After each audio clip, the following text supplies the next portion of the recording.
Good afternoon, everybody. I apologize for my tardiness today, so let's get right to it. We'll begin today with some scheduling announcements for President Trump's upcoming trip to Asia. Tomorrow night at 11 p.m., the president will depart the White House to fly to Malaysia, where he will arrive on Sunday morning local time. It's a long flight. President Trump will participate in a bilateral meeting with the Prime Minister of Malaysia in the afternoon, and then he will attend the ASEAN Leaders Working Dinner that evening. On Monday morning local time, the president will fly to Tokyo. Tuesday morning local time, President Trump will participate in a bilateral meeting with the new Prime Minister of Japan.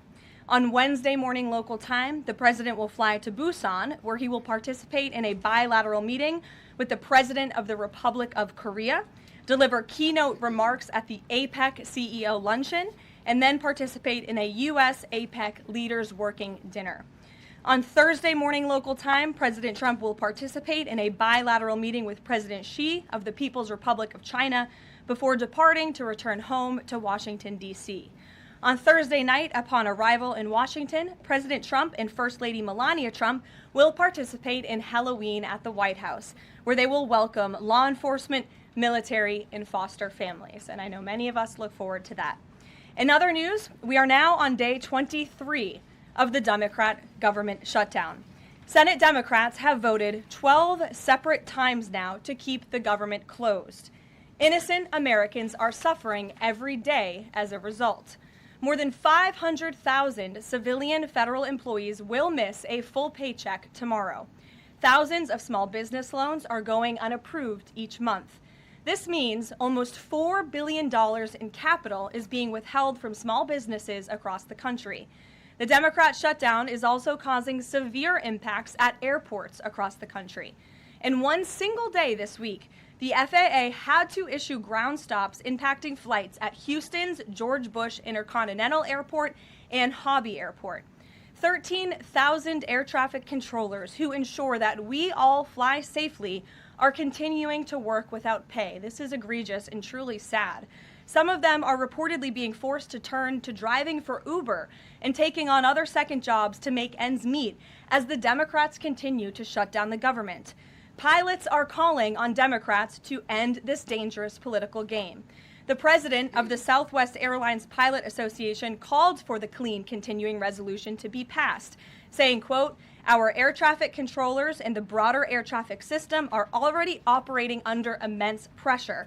A government shutdown only compounds that stress and threatens the efficiency of our skies." The Airline Pilots Association International, which represents more than 80,000 pilots, is sounding the alarm as well. They said this shutdown is undermining our system's safety. Resources are stretched thin, negotiations are delayed, and strain grows daily. With the Thanksgiving holiday approaching, we are nearing the busiest travel period of the entire year, when millions of Americans will go to airports to spend time with their loved ones. Let us be very clear from the White House today. If the Democrats continue to keep the government closed, we fear there will be significant flight delays, disruptions, and cancellations in major airports across the country this holiday season. If Democrats continue to shut down the government, they will also be shutting down American air travel. The White House is in constant communication with the air traffic controllers, with the airline associations, and with them, we urge Democrats to please pass the continuing resolution so we can just end this madness and this chaos and reopen the government. These are very avoidable consequences. The unnecessary pain, unfortunately, does not end there. Funding for the Supplemental Nutrition Assistance Program known as SNAP, which provides food benefits to low-income families, is beginning to lapse this week in some states. If Democrats continue to hold Americans hostage, there will not be enough funds to provide SNAP benefits for more than 40 million Americans on November 1st. That is next week. Democrats are solely responsible for all of this unnecessary pain. Why are they doing it? To give taxpayer-funded health care benefits to illegal aliens, some of whom are violent criminals. During the 4 years of Joe Biden's administration, the Democrats forced Border Patrol to admit illegal aliens into our country with no legal status and minimal screening. A significant number of these individuals are the worst of the worst criminals, rapists, pedophiles, murderers, and even members of the terrorist watch list. Despite having no legal status, paroled aliens were able to file for work authorization, receive Social Security numbers, and access other benefits like Medicaid that are meant for Americans. Since I've found many in this room to repeatedly deny the reality that Democrats gave Medicaid benefits to illegals, and they continue to seek to do just that, I've brought a few verified examples for you today. These are examples of some of the illegals who received Medicaid benefits under President Biden's leadership, and this is what Democrats are wanting to do. This is why they are continuing to keep the government closed. An illegal alien from Laos was arrested for murder, robbery, and felony possession of a firearm. An illegal alien from Guatemala who was arrested for rape and burglary. An illegal alien from El Salvador who was arrested for strangulation, DUI, and burglary. An illegal alien from Mexico who was arrested for attempted murder. The Democrats' open border policies allowed these threats into our country, and then they provided them with free health care. The president and Republicans, through the One Big Beautiful Bill, implemented a common sense reform to end this fraudulent scheme.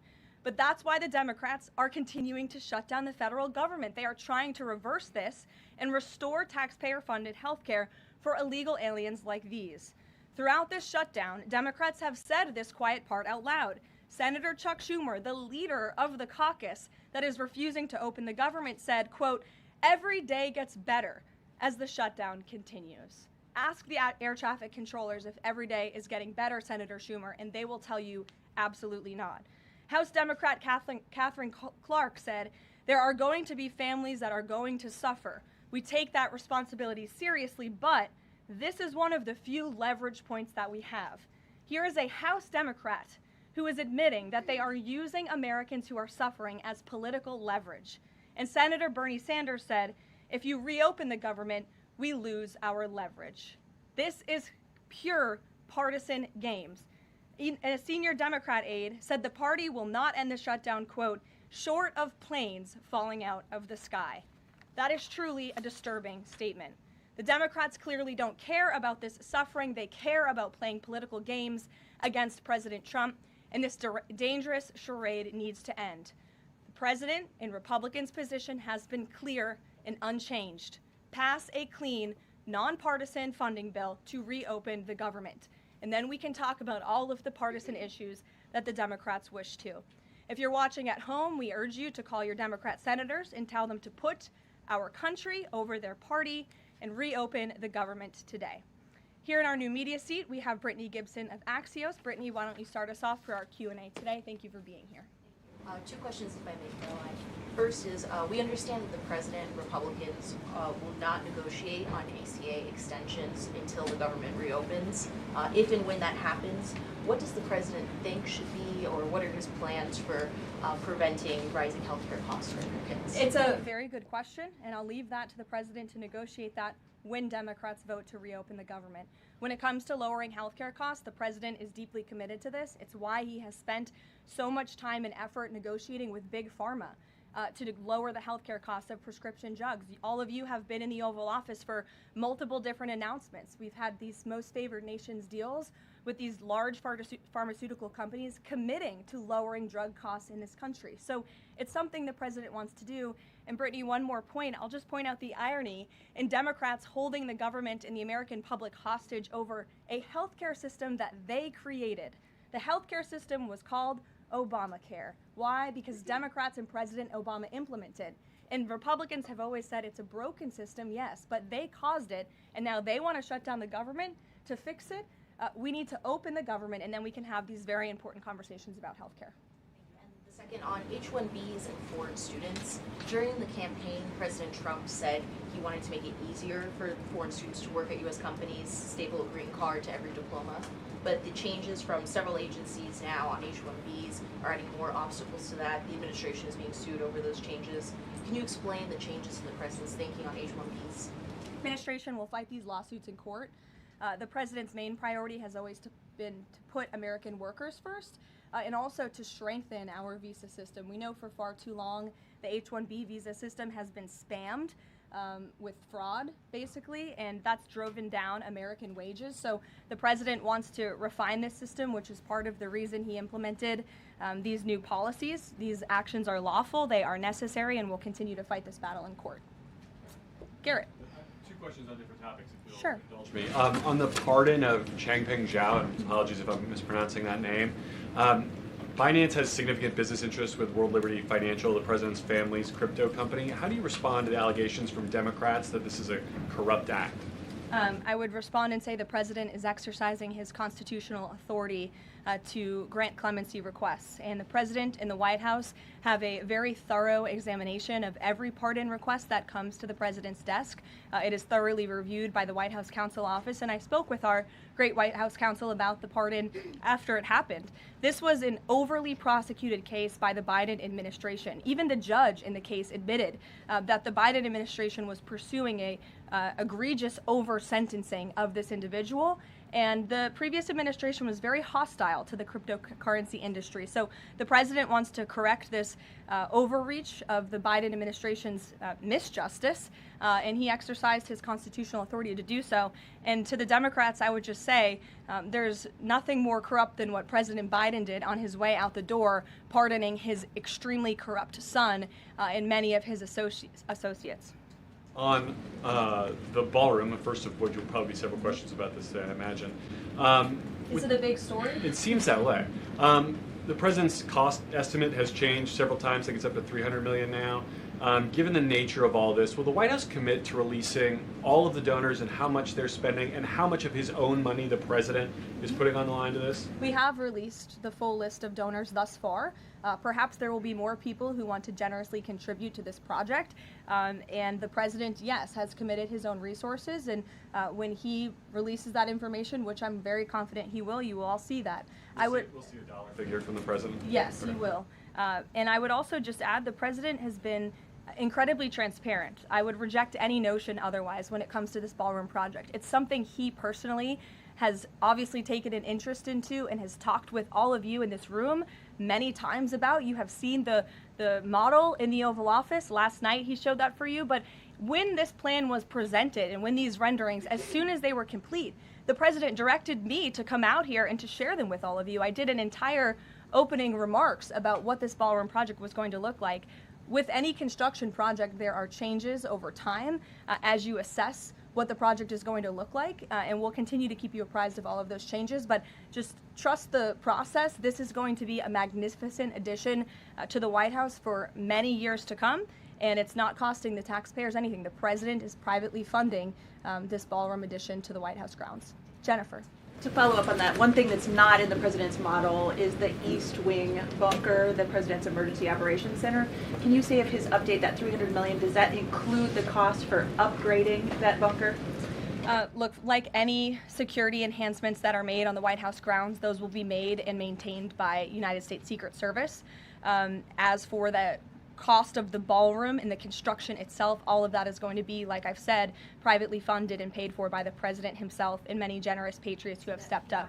Included in that funding? Correct. Okay, and then can you say, well, that's all right, I'll skip that one. Thanks, Ouija. Thank you, Caroline.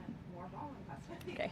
Okay. So the White House has explained that the reason you didn't submit construction plans to the NCPC is because that commission, along with others, don't have oversight over demolitions, but only over construction. And so far, you haven't built anything. So can you help us understand, can the president tear down anything he wants without oversight? Can he demolish this building or, say, the Jefferson Memorial? So it's not the president who came up with that legal opinion himself. That's a legal opinion that's been held by the NCPC for many years. It's written, so we can get you that background and that research if you wish to include it in your reporting, because it is very important. They have ruled consistently, their general counsel has said, when it comes to phase one of this project, the tearing down of the current East Wing structure, a submission is not required legally for that. Only for vertical construction will a submission be required, and that's a legal opinion from them, and we are following that legal opinion. And again, I would just add, can any president do such a thing to the White House grounds? There have been many presidents in the past who have made their mark on this beautiful White House complex. This briefing room, as you all know, was not once a briefing room. It was a swimming pool. There have been presidents who have completely torn down the executive mansion. If you look at what President Truman did, some of the photos of the construction project that took place in those years, I think sitting here today, we're all grateful for those efforts and the modifications that happened at that time. And again, in due time, the East Wing is going to be more beautiful and modern than ever before. And in addition, there will be a big, beautiful ballroom that can hold big parties and state visits for generations to come. So it sounds like the answer is yes, he can tear down whatever he wants. And then secondly, I mean... Ouija, that's not what we're saying. That's a legal opinion that's been held for many years. And interpreting it. No, it's something that presidents have done for years and years. In fact, I have some photos here. Thank you, Pat. To show you the construction that's taken place on the White House grounds. This is the construction of the West Wing in 1902. Look at this, the construction of the West Terrace in 1902. These images look quite similar to what you and the American people are seeing today, the construction of the East Terrace as well. You look at the construction of the West Wing expansion in 1934. So look, this is a legal opinion that's been held for many years. Look at, this is 1950. It looks a lot like what you were seeing today. Can he demolish anything he wants? What do you think without that oversight? rubble is? How did that rubble get there? Right, so I'm asking, and then back to the donors. Go ahead, Reagan. Many of them are... Two Reagan, questions go for you, ahead. one on immigration and another on Venezuela. It's being reported that the semi-truck driver suspected of killing 3 people in a DUI crash is an illegal immigrant who came in under the Biden administration. Do you know if California gave him a commercial driver's license? And then it also appears that California largely has not been cooperating with English proficiency standards. I'm wondering if the administration has any further plans to punish the state.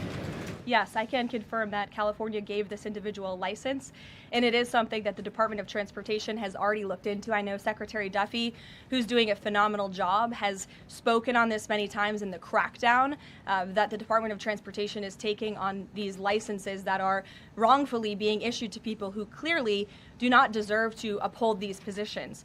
As for this case in California, on October 22nd, ICE lodged an immigration detainer for this individual following his arrest by local authorities in California on charges, as you know, of manslaughter while intoxicated and driving under the influence. He killed 3 people, and he first entered the United States in 2022 through the southern border, and he was released into our country by the previous administration. So now ICE has lodged a separate detainer for this individual, and these tragedies are following a disturbing pattern of these criminal illegal aliens being issued commercial vehicle licenses. And so yes, the Department of Transportation is absolutely cracking down on that. I defer you to them for any specifics. Venezuela, President Trump has said Maduro doesn't want to mess with the United States, and this administration is continuing to position more military assets towards Venezuela. I'm wondering if the end goal of this narco-terrorist war is to implement a regime change in Venezuela. The president has spoken on that, Reagan, and I certainly won't get ahead of him. What we've made very clear is that this administration is not going to tolerate international narco-terrorist organizations from trafficking drugs into the United States. And these cartels over time have grown more armed, well-organized, and violent. They have financial means, sophistication, and capabilities needed to operate in the way this administration has. And they have illegally caused the deaths of tens of thousands of American citizens each year. So that's where we are right now with respect to Venezuela, but also any country that is sending purposefully illegal narco-terrorists to the United States of America to bring illegal drugs. Why don't we go in the back? The U.S. and Colombian relationship right now is at one of its lowest points in decades. We heard what President Gustavo Petro had to say about President Trump. We heard yesterday the response from President Trump.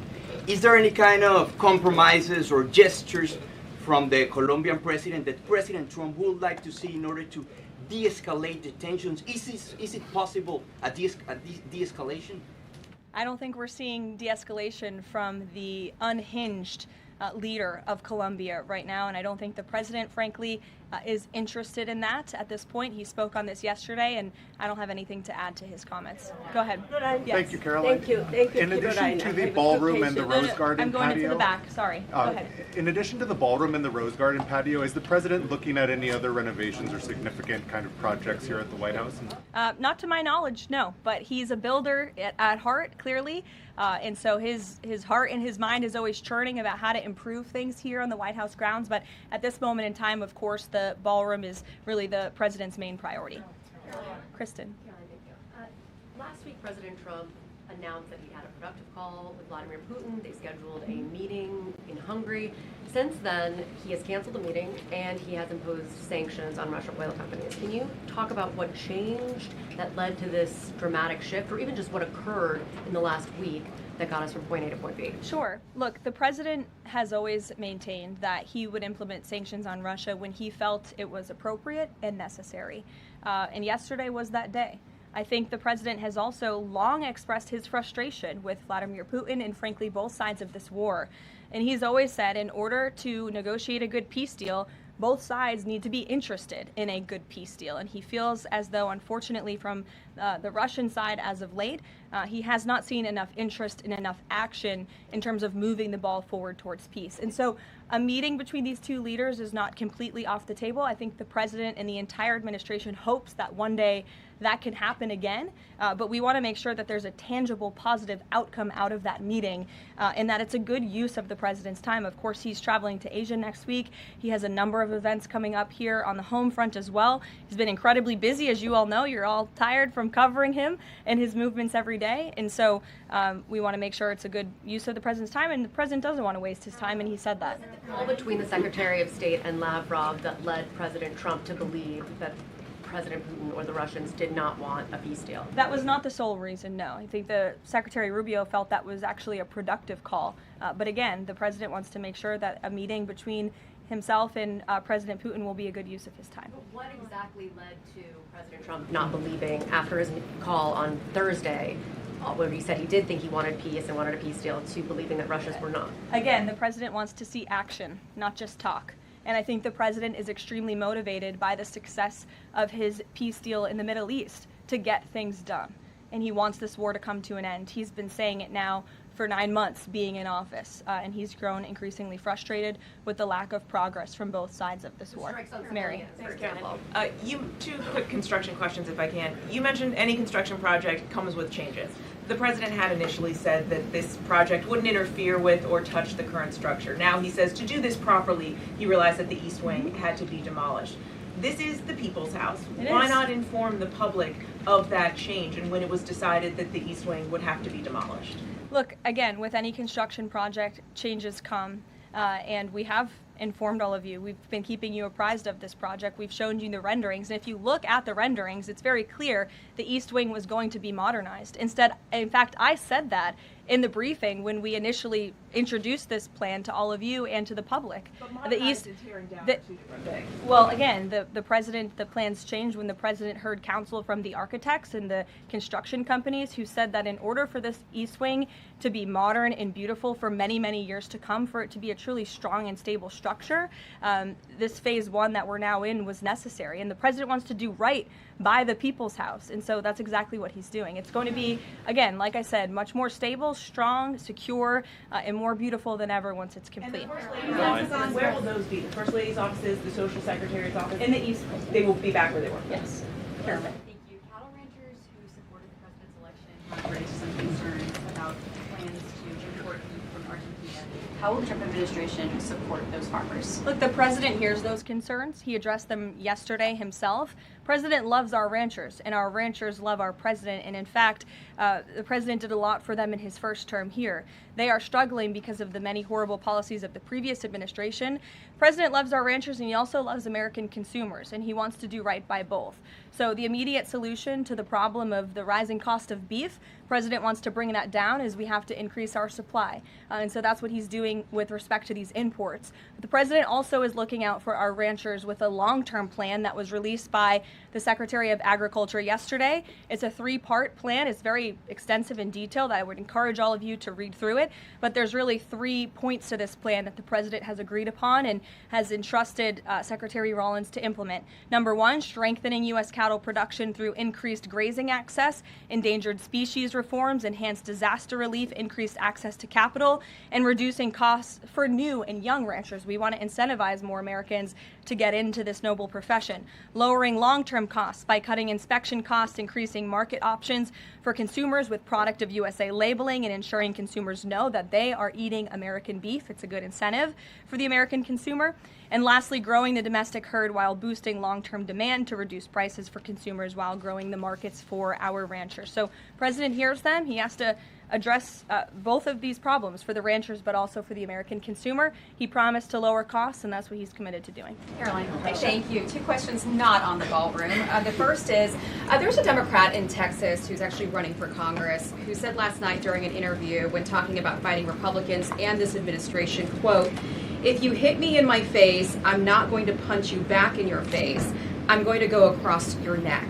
This has obviously really upset those folks over at Turning Point USA after the Charlie Kirk assassination. Just your response to that kind of rhetoric. Just very jarring rhetoric, and I think it's very unacceptable. I hope the people of Texas will do the right thing and reject this person's candidacy. It should have no place in American politics. And then just a quick second question on oversight Democrats that are saying that they're creating this master ICE tracker, basically tracking all ICE activity. We've seen the protests in New York just yesterday. Homeland Security is saying that this sounds like obstruction of justice. What do you say? Again, this is actively putting the lives of our ICE agents at risk. We've seen media outlets, in fact, in this room, also write stories about ICE tracker apps that Democrats and other left-wing activists have created to track the location of ICE agents on the ground in our communities. Again, I've said this repeatedly, and I will continue to say it. The men and women of ICE are outstanding people. I wish a Democrat on Capitol Hill would actually have the courage or the guts to stand up to their party and sit down with some of these men and women who are doing this incredibly difficult job of enforcing our federal immigration laws. They are, again, simply trying to enforce the law and do their jobs. And if Democrats spent a little bit more time understanding that and also focusing on the people who they are trying to get out of our country every single day. As I spoke about earlier, 3 innocent people in California are dead because an illegal alien who Democrats let into this country was wrongfully issued a trucker's driving license and clearly was not fit for the job because he was driving intoxicated and killed 3 innocent people. Democrats should focus a little bit more on that. Stop trying to fight this president and this administration on every turn and restore law and order. That's all that we and these brave men and women of ICE are trying to do. Mary. Thanks, Caroline. I have 2 questions, one on San Francisco and one on the No Kings protesters. On San Francisco, the president said that he had a call with the mayor and he was planning on surging there, but now because the mayor really wants to fix it up himself, they're going to do that. Is this what Trump hopes happens in pretty much every city? The president hopes, and I've said this so many times, and I think the president's conversation with the San Francisco mayor last night and his statement today prove the president is willing to work with anyone across the aisle, across the country, to do the right thing and clean up America's cities. He is genuinely interested in this effort to make our streets safer, to make our cities safe and clean again. And he heard from the mayor last night who told him that he is going to earnestly try to make his city better on his own. The president heard him out. He said, okay, I'll give you a chance. We'll be watching, and if you need us, we are here. And if I feel as though you continue to fail your citizens, the federal government may have to step in. But we'll continue to watch San Francisco, and that law enforcement operation has now been paused. Thank you. And then on the No Kings protesters, I saw videos of people explicitly calling for violence against Stephen Miller, against the president, shirts saying we don't have enough assassins, calling for more political violence. Does the president want to see arrests here, and are we going to see arrests of these types of explicit calls to violence? I would think myself, the president, and everyone here at the White House certainly hopes that anyone who is making violent and illegal threats in that way against public officials will be arrested and prosecuted. Sure. Thank you. 2 questions. Would the president support the Senate ending the legislative filibuster to end the shutdown? This is something I haven't heard the president talk about much, so I don't want to speak on him for it. I'll let him answer that question himself. And do you have an update on the NASA administrator nominee? Do you plan to nominate anyone soon? Or does the president nominate anyone soon? Sorry. I'll leave that to the president himself. He'll make a decision in due time, and when he does, you will hear directly from him, as you always do. Back, we'll give our friends in the back a chance. Yes. As you mentioned at the top of the briefing, USDA has warned that it will run out of funds to pay full SNAP benefits next month if the shutdown continues. Senator Hawley is floating a bill that would ensure SNAP benefits are continued to pay during the shutdown.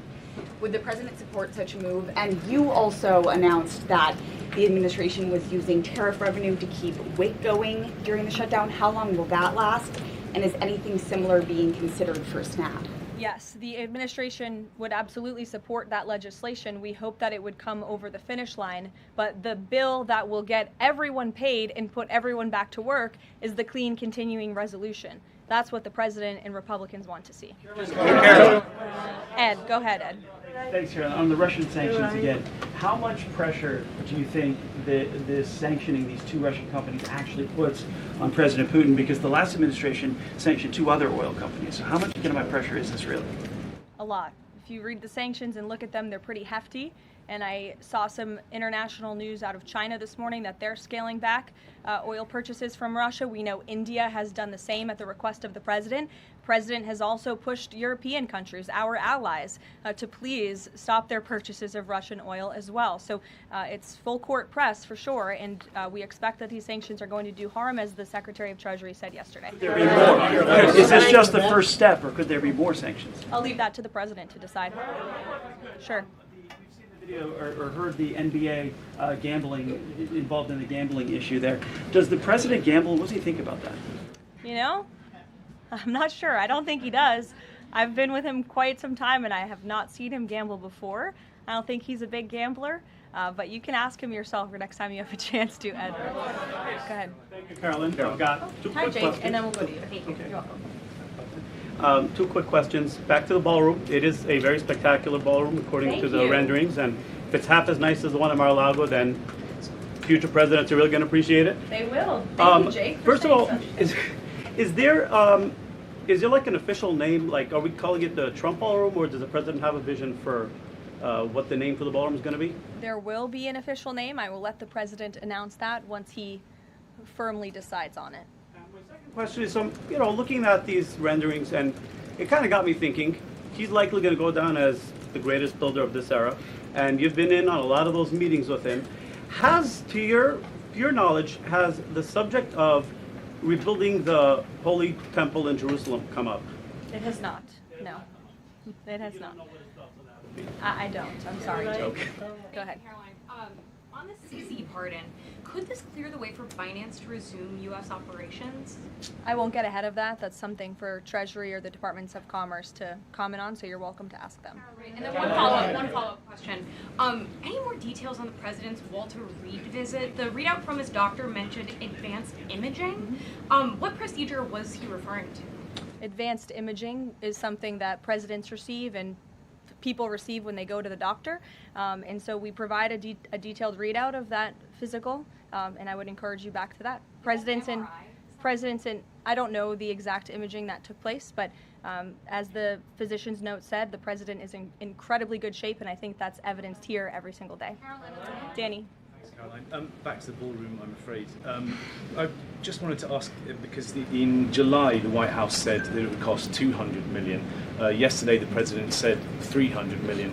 Is $300 million now the operative figure, and why did it go up by so much? $300 million is the figure, and again, it's not going to cost the taxpayers a dime. So we look forward to this project continuing, and we will continue to keep everyone apprised on it. Perhaps the president will even bring you all out to see it one day at the appropriate time. You're also going to hear from the president directly in about an hour. He's hosting an event with the Homeland Security Task Force. This was a newly created federal task force that the president and his law enforcement team have put together. I would encourage you all to tune in to the remarks. They have really done a tremendous job at refocusing how federal law enforcement and local law enforcement work together. There will be some local sheriffs and law enforcement officials in attendance as well, and they'll be talking about the success and the many arrests they have made of drug traffickers and cartel members all across the country by just simply working together. So we will see you at the event.